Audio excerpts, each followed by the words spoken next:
Good evening, I'm Jennifer Sheahen. Thanks for choosing WENY News at 5:30. We're just hours away from the first Democratic primary debate in Las Vegas. WENY Washington Bureau Chief Jacqueline Pollacaster spoke with the head of the Democratic Party for her thoughts on the race thus far. For Democrats, it's the biggest. Thank you, Jacqueline. Now, if you at home are interested in watching the Democratic debate tonight, here are a few things you need to know. CNN will be airing the debate on its network. You can also watch a live stream of the debate on CNN.com's homepage beginning tonight at 8:30. If there's a question you want to ask the candidates, submit it via CNN's Facebook or Instagram. Again, participating candidates are Hillary Clinton, Bernie Sanders, Martin O'Malley, Jim Webb, and Lincoln Chafee. WENY will have full post-debate coverage tonight at 11. The WENY Washington Bureau will break down the debate from Las Vegas. And here in our Horsehead studio, WENY political analyst Jim Twombly gives his projections for the 2016 presidential race. Thomas Clayton, the husband and alleged murderer of Kelly Clayton, has posted his bail and was released from the Steuben County Jail today. Clayton was able to make bail after a judge reduced the cash amount from $500,000 to $10,000 on a criminal contempt charge. Kelly was allegedly murdered in her Caton home last month. Her husband, Thomas Clayton, and another man, Michael Beard, are charged with her murder. This is the second time Thomas has been released from jail. Clayton posted bail for his murder charge on October 5th, and less than 48 hours later, he violated an order of protection, landing him back behind bars again. Now, according to District Attorney Brooks Baker, the woman taking care of the Clayton's children told police he tried to reach her through text messages. Clayton is scheduled to appear in the town of Caton court again on November 2nd.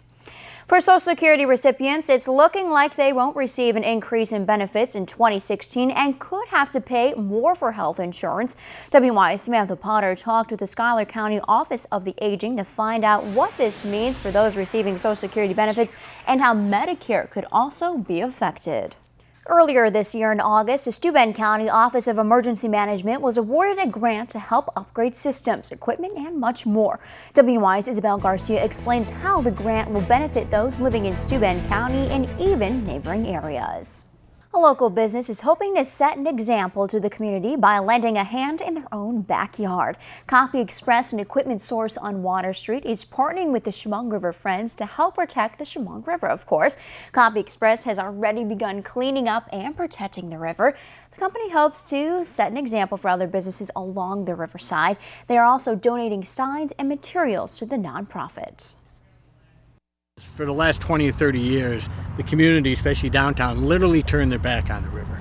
Stores were built and apartments were built facing the Water Street, and they didn't care about the back.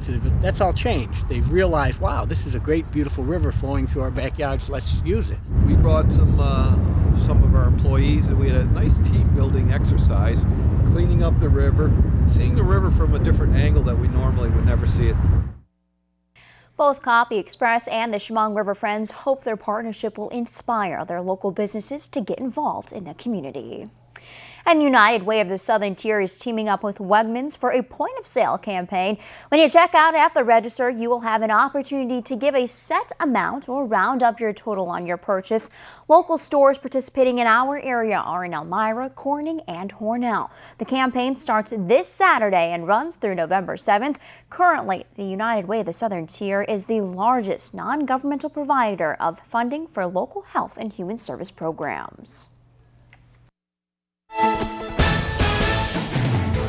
Coming up, local boat docks are officially being removed for the cold season. This time next week. I'm just hoping that the 5-degree guarantee can be changed between now and Saturday so there's no snow. Well, you know, or flurries. The forecast is a work in progress. Bring it back. That's wishful thinking. I know, but Joe. we might have to adjust it one way or the other, hopefully upwards and not cooler, but stay with us through the week and we'll give you the latest. There you go. No snowmen, right? No, nothing like that. Nothing like that. You may see a wet snowflake mixing in, but I'd be surprised if we get any accumulation. All right, perfect. Thank you, Joe. And fall is in full swing and temperatures are dropping, which means boating season is coming to a close, unfortunately. Therefore, the Department of Environmental Conservation will begin taking boat launch docks out of local bodies of water today. Our media partner, the Star Gazette, reports docks located more inland at smaller sites are generally removed first. The DEC manages 395 boat docks and fishing access facilities across New York State. All DEC launches will remain open to the public after the docks are removed.